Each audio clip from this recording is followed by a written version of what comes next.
Bom dia, boa tarde, boa noite. Eu sou Ângelo Henrique Simões e você está no meu canal. Antes de prosseguir, eu quero agradecer a cada um de vocês que está aí me assistindo agora, agradecer pela inscrição, agradecer pelos comentários, agradecer pelos compartilhamentos, os likes. Bom, no último vídeo que eu postei, a gente estava com 50 assinantes do canal. Agora nós já estamos com cerca de 70. No quarto vídeo a gente está lançando, esse é o quarto vídeo, já estamos com cerca de 70 assinantes. Isso quer dizer que para chegar até a meta de 1 milhão ainda demora uns 4 séculos e meio, mas tá bom também. A coisa está evoluindo bastante. E antes de prosseguir, eu quero dar 2 recados. Primeiro, mostrar esse aqui é o manuscrito do meu livro. Nós estamos fazendo a revisão dele. Não sei se dá para mostrar aí, produção. Tá todo rabiscado, todo cheio de coisinha para fazer. Estou trabalhando também nas referências bibliográficas que vão sair no final do livro. Isso é um trabalho danado, já tem um monte de obras, umas 50 obras ainda para postar, para constar lá no final. E também o seguinte, galera, todo vídeo o pessoal está me falando, Anjo, que negócio é esse de anos antes da Era Comum, anos da Era Comum? Anos antes da Era Comum é igual anos antes de Cristo. Anos da Era Comum é igual anos depois de Cristo. Então 3100 AEC é 3100 AC. Ano 15 DC é o mesmo que o ano 15 EC. Então só para fazer entendido, essa diferença de nomenclatura é igual 6 e meia dúzia. Então é isso daí. Enquanto vocês assistem o vídeo, eu vou fazer um lanche. Mostra aqui, produção. Mostra aqui pra turma aqui. Nós tomando um cafezinho, comendo pão de queijo. Aqui em Minas, galera, a cidade tá de lockdown, mas a gente tem pão de queijo e café. Então é isso aí. Vocês assistem o vídeo enquanto nós vamos tomando um café aqui. Um abraço e até logo.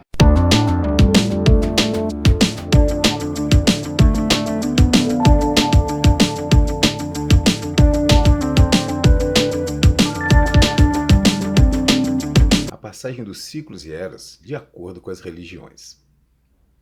As tradições religiosas do nosso tempo e as antigas tradições mitológicas têm em comum uma vocação por marcar a passagem dos grandes ciclos temporais e das eras astronômicas.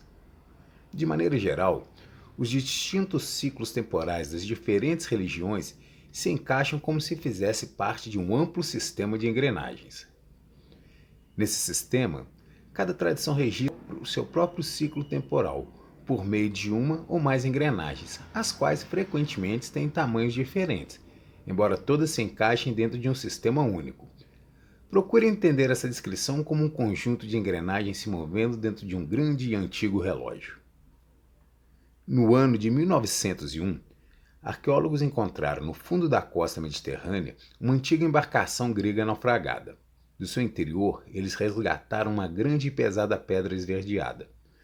Após uma análise mais detalhada, os cientistas descobriram que, na realidade, tratava-se de um inesperado sistema de engrenagens. Mais precisamente, 27 engrenagens de bronze, e a maior delas medindo 14 centímetros. Posteriormente, elas foram datadas do ano de 87 antes da Era Cristã, e suas peças foram reproduzidas e uma réplica foi montada. O artefato parecia tratar-se de um antigo relógio, embora eles só viessem a ser inventados no século XVI. Após décadas de estudo, físicos, astrônomos e historiadores concluíram que tratava-se de um surpreendente e sofisticado calculador astronômico. As peças estavam organizadas de modo a representar mecanicamente órbitas e posições astronômicas. Esse conjunto de engrenagens foi chamado de mecanismo de Anticítera, em referência à região da ilha de Anticítera, na Grécia, onde ele foi encontrado. O mecanismo era capaz de prever posições astronômicas, ciclos, eclipses, além de possuir função de calendário com signos zodiacais. Ele também era capaz de calcular com precisão as órbitas da Lua, de Mercúrio, Vênus, Marte, Sol e Saturno, bem como prever eclipses lunares e solares com séculos de antecedência. O mecanismo de Anticítera ilustra bem o nível de conhecimento que os antigos gregos tinham da mecânica celeste. Eles conheciam o movimento da órbita dos planetas ao redor do Sol e também o ciclo astronômico da precessão dos equinócios, cuja duração é de 25.920 anos. Ao que tudo indica, os sacerdotes de tradições ainda mais antigas parecem ter tido um conhecimento similar. Eles conheciam os ciclos astronômicos maiores e menores que medem a passagem do tempo. Por exemplo, eles sabiam que a rotação da Terra ao redor do próprio eixo durava 24 horas, que o ciclo da Lua era de 28 dias e que o ciclo da órbita da Terra ao redor do Sol durava 12 meses. Eles tinham entendimento de que o conceito do tempo se relaciona à passagem de ciclos. Se em grande escala o movimento cíclico do Sol e da Lua marcam a passagem dos anos e dos meses, os cientistas modernos associam a ocorrência de 9,2 bilhões de oscilações do átomo do Césio-133 como a duração do ciclo temporal de um segundo. Eles sabem ainda que o ciclo de rotação do Sol ao redor do centro da Via Láctea, com o sistema solar a reboque, é de 240 milhões de anos. Dessa forma, o Sol tem 22 anos galácticos de idade. Ou seja, já deu 22 voltas ao redor do centro da galáxia. Todo esse conhecimento demonstra que os movimentos aparentes das posições dos planetas e das estrelas funcionam como grandes ponteiros de um relógio cósmico, o qual marca com precisão a passagem dos ciclos astronômicos. E tempo se relaciona à passagem de ciclos.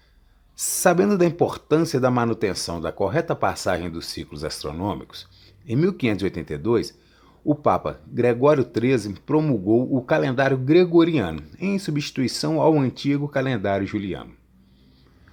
Organizado por astrônomos, matemáticos, sacerdotes, filósofos e eruditos, a introdução desse novo calendário tinha por objetivo compensar a diferença entre o calendário juliano e o evento astronômico do equinócio da primavera, que foi acumulado ao longo dos séculos. A promulgação do calendário gregoriano, o qual é utilizado oficialmente pela maioria dos países do nosso tempo, funcionou como uma aferição nas engrenagens do calendário cristão com os ponteiros do grande relógio cósmico. Nesse sentido, as profecias das tradições religiosas, mitológicas e místicas costumam assinalar as épocas que marcam o sentido e o fim desses ciclos. E, frequentemente, a comparação desses ciclos apresenta uma admirável coincidência. O chamado calendário maia é, na realidade, um conjunto de calendários que podem ser sincronizados e conectados, com suas combinações dando origem a ciclos adicionais mais extensos. O calendário longo dos maias é um desses calendários, o qual foi adotado por povos pré-colombianos. Ele marca o início da contagem dos tempos ao equivalente no calendário gregoriano à data de 11 de agosto de 3114 a.C. da Era Comum. Esse foi o início dos tempos para os maias. A sucessão do tempo no calendário longo maia considera a passagem de um total de 1.872.000 dias. Dessa forma, esse longo ciclo temporal tem assinalado como último dia a famigerada data de 21 de dezembro de 2012 no calendário gregoriano. E foi justamente dentro desse intervalo de tempo que a cultura e a civilização maia germinou, floresceu, cresceu, decaiu e, por fim, desapareceu da face da Terra. A tradição hindu também encontra um forte marcador temporal na mesma época do início do calendário maia. O ano de 3102 antes da Era Comum marca a morte corpórea de Krishna. A tradição hindu demonstra que durante a sua juventude, Krishna teria sido um virtuoso príncipe guerreiro, tendo derrotado um incontável número de criaturas de tendências demoníacas. Segundo as escrituras hindus, a morte de Krishna ocorreu na meia-noite do dia 17 para o dia 18 de fevereiro do ano de 3102 antes da Era Comum, no equivalente do calendário gregoriano. Essa data marca o fim do ciclo da Dvapara Yuga e o início do ciclo da Kali Yuga, o ciclo no qual a humanidade ainda vive, segundo a tradição hindu. A passagem das eras astronômicas marca um ciclo com duração total de 25.920 anos. O ponteiro marcador desse ciclo é o eixo do Polo Norte da Terra, o qual possui uma inclinação de 23 graus em relação ao plano da órbita. No movimento de precessão dos equinócios, a Terra realiza um movimento como o bamboleio de um peão, mas no sentido contrário ao da órbita da Terra ao redor do Sol. Na medida em que gira, o Polo Norte vai apontando na direção das diferentes constelações zodiacais. A velocidade desse giro é de 1 grau a cada 72 anos. Dessa forma, o eixo do Polo Norte passa 2.160 anos apontado para cada uma das 12 constelações zodiacais. Essas são as eras astronômicas. E os 360 graus totais do arco celeste são percorridos pela Terra em um espaço de tempo de 25.920 anos. Atualmente, esse eixo do Polo Norte encontra-se nas cercanias do ponto de virada da Era de Peixes para a Era de Aquário. É sobre isso que falam aqueles que afirmam que estamos na iminência de ingressar na Era de Aquário. Quando sobrepomos todos esses ciclos antigos sobre o conhecimento científico e a narrativa do Gênesis bíblico, na versão hebraica, que é a mais antiga, temos uma visão de um amplo cenário. O surgimento de Adão acontecendo no alvorecer da Era de Touro e uma curiosa ocorrência de importantes e diferentes eventos associados às tradições abraâmica, védica e maia, e outros também de interesse científico para a arqueologia, história, climatologia, todos tomando corpo muito próximos à data de 3100 antes da Era Comum. Nessa época, segundo a tradição maia, teve início um ciclo temporal cujo fim só aconteceria em 2012 da Era Comum. Segundo a tradição védica, com a morte de Krishna, teve início o ciclo da Kali Yuga. E segundo a tradição abraâmica, teria sido bem nessa época que Adão, então com 930 anos, viria a falecer. Segundo cientistas eruditos que estudam sobre a possível ocorrência de um dilúvio da Mesopotâmia, evento descrito no Gênesis bíblico e presente também na literatura suméria e acadiana, as cercanias do ano de 3000 antes da Era Comum teria sido a época mais provável da sua ocorrência. Segundo os historiadores, foi nessa época que houve também a fundação do Egito Antigo, quando o Alto e o Baixo Egito foram unificados pelo faraó Nemes, também chamado de Rei Escorpião II. Segundo arqueólogos, essa ainda foi a época do florescimento da civilização minoica, a qual figura como a mais antiga civilização da Europa e a base na qual se apoiaria a cultura grega, cerca de 3 milênios mais tarde. Os arqueólogos também identificam que a civilização Caral, a mais antiga do continente americano, também floresceu nessa época de 3100 antes da Era Comum. Foi nessa época também que os ancestrais dos semitas começaram a chegar à região do Levante, a qual futuramente viria a ser chamada de Canaã. Os seus descendentes seriam conhecidos como fenícios ao norte e hebreus ao sul. A época de 3100 antes da Era Comum foi um ponto de inflexão no fluxo da história humana. Talvez não seja por acaso ela aparecer tão fortemente assinalada pelas antigas tradições. Quando olhamos para trás no tempo e inserimos elementos da tradição abraâmica sobrepostos às evidências arqueológicas, linguísticas e históricas na nossa régua cronológica, percebemos como importantes personagens e fatos bíblicos e históricos se relacionam com a passagem das eras astronômicas. Nesse sentido, parece haver algum sutil encaixe entre a narrativa religiosa e mitológica com a evidência científica. A sensação de haver esse tipo de encaixe entre as peças é forte. A partir da observação da mecânica dos ciclos do passado, é possível projetar essa mesma perspectiva em direção ao futuro. Nesse sentido, os eruditos dos nossos tempos têm se ocupado em comparar eventos profetizados pelas diversas tradições dentro do que se sabe sobre o funcionamento desses ciclos. E quando colocamos em prática essas comparações, podemos perceber que os grandes avatares, patriarcas e manus apresentam uma predileção por encarnarem na Terra nas épocas mais próximas às transições entre as eras. Uma notável passagem bíblica encontra-se no Evangelho de Lucas, a qual faz referência à Páscoa, que por sua vez se associa ao ressurgimento de Jesus após a ressurreição no terceiro dia. Nesse trecho, Jesus é questionado pelos seus discípulos, que perguntam onde será a sua próxima passagem depois que partir. Ao que Jesus responde: Eis que, quando entrardes na cidade, encontrareis um homem levando um cântaro de água. Segui-o até à casa em que ele entrar. Quando colocamos em perspectiva a vinda dos avatares cristãos dentro da linha cronológica dos eventos associados às tradições abraâmicas, podemos concluir que a vinda de um novo avatar cristão no alvorecer da Era de Aquário parece dar uma inequívoca continuidade à sequência observada de surgimento dos grandes avatares no alvorecer de cada nova era. Nesse caso, talvez, a curiosa passagem de Lucas 22:10 se refira à chegada da Era de Aquário, cujo signo zodiacal era representado no passado por um homem carregando um cântaro com água. Dando força a essa hipótese, é possível encontrar outras profecias de diferentes traduções apontando para esse período de transição da Era de Peixes para a época de Aquário. Esse é o caso de uma profecia de Chico Xavier, que é uma forte referência dentro da tradição espírita cristã, conhecida como data limite. Segundo essa profecia, as nações mais desenvolvidas e responsáveis da Terra no ano de 1969, ano que o homem chegou à Lua, deveriam aprender a se suportar umas às outras, respeitar as diferenças e abster-se de envolver em uma guerra de extermínio nuclear durante os 50 anos seguintes. Até a data limite de 20 de julho de 2019, a face da Terra deveria evitar a todo custo a chamada Terceira Guerra Mundial. Segundo a profecia, nessa data a Terra teria entrado em um novo ciclo, e a partir de então, as circunstâncias de sobrevivência da humanidade refletiriam as ações prévias da humanidade, principalmente aquelas dos 50 anos anteriores a essa data limite de 2019.